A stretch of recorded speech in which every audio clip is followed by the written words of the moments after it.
Hello students, once again welcome to my channel Learn English and Win the World। बच्चों, मैंने पिछली classes में आप लोगों को नाउन्स के बारे में बताया, टाइप्स ऑफ नाउन्स के बारे में बताया। Then I told you about nouns number, how can we make plurals from the nouns. In my course of teaching you nouns, students, you came to learn some new set of vocabularies. This is a slow and gradual process. Firstly, when I taught you how to frame abstract nouns, you learned to make a new set of words. Secondly, when I taught you how to make plurals, then you came to learn a new set of words. Today my topic is nouns gender, यानी कि हम जो हिंदी में कहते हैं जिसे लिंग, स्त्रीलिंग और पुल्लिंग। तो in English friends we have 4 types of genders basically. They are the masculine gender, the feminine gender, the common gender and the neutral gender. What is a masculine gender? The noun that denotes a male person is called a masculine gender. The noun that denotes a female is called a feminine gender. Common noun is a noun that denotes both male and female. That is a common gender. And the neuter gender is the gender that denotes all non-living things is called a neuter gender. So friends, all types of nouns in English language can be kept in these 4 categories of gender. The nouns that denote the male ones can be kept in the masculine gender. For example, man, boy, bull, dog. These things come under the masculine gender. Then we have the feminine gender, girl, woman, bitch, goddess, etc. They come under the feminine gender. There are certain words, there are certain nouns which come under the common gender. What are they? When we talk about a doctor, a professor or a teacher, the doctor can either be a man or a woman. The professor can be either a man or a woman. The teacher can be either a man or a woman. If I talk about my cousin, if I simply say yesterday my cousin had come, so that cousin can be either my brother or my sister. So there are certain words which denote both male and female. It is up to us when we discuss more in a detailed way, then we come to know that the particular gender is a masculine one or a feminine one. All sorts of non-living things, table, chair, box, spoon, plates, these all come under the category of neuter gender. Sometimes in my earlier classes I had taught you about the collective nouns. The collective nouns, for example, class, although it is a set of students or a group of students. When we talk about army, it is a collection of, say, soldiers.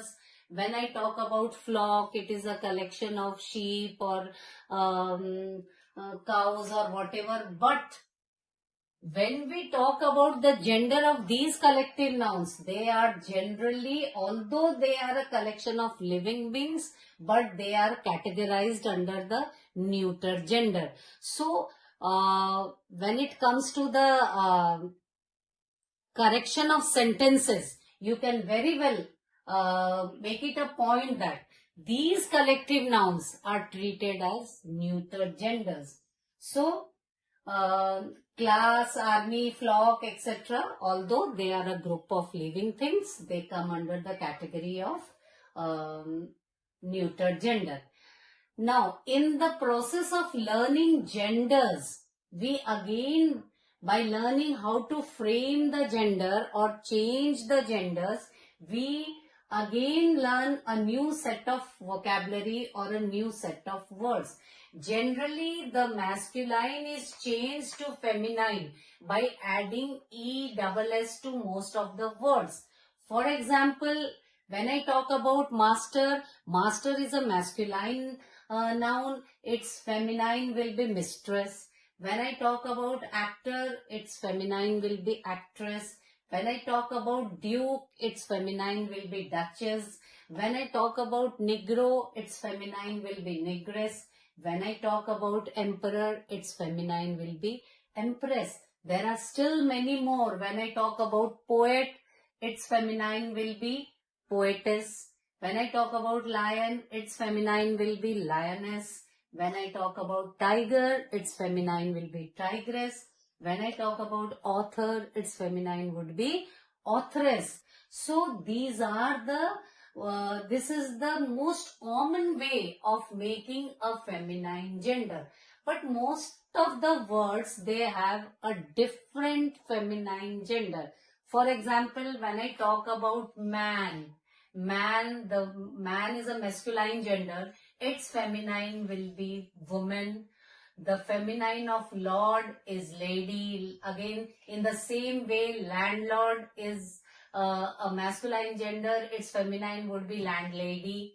The most common genders that we ought to know are, for example, the person who is not married, the male person who is not married, we talk to him as a bachelor. But what about the female who is not married? She is talked to as a spinster. She is called a spinster. The person whose wife is dead is called a widower. But what about the woman whose husband is dead? She is called a widow. The uh, the boy who is going to get married is called a groom, and the girl who is going to get married is called a bride. The boy is called the bridegroom, the girl is called the bride.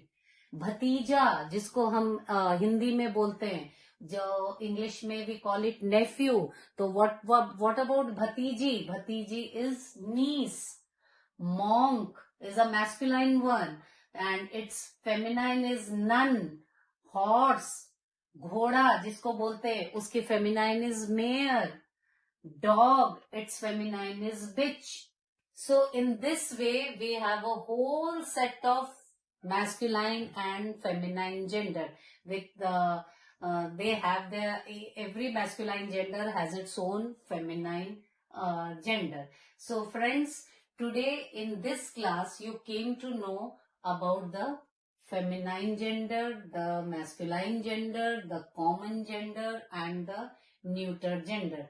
So students, please do not make mistakes while changing the gender, while writing the genders. In my next class, you'll find I shall post a full set of genders also in my video, and hope you all very well understood what are nouns gender, because सिर्फ nouns के ही gender हो सकते हैं, संज्ञा के ही gender हो सकते हैं, क्रिया विशेषण इन शब्दों के जेंडर नहीं होते हैं, इनका लिंग परिवर्तन नहीं होता है, सिर्फ संज्ञा के जेंडर होते हैं, और वो संज्ञा के जेंडर इंग्लिश में basically we have of 4 types.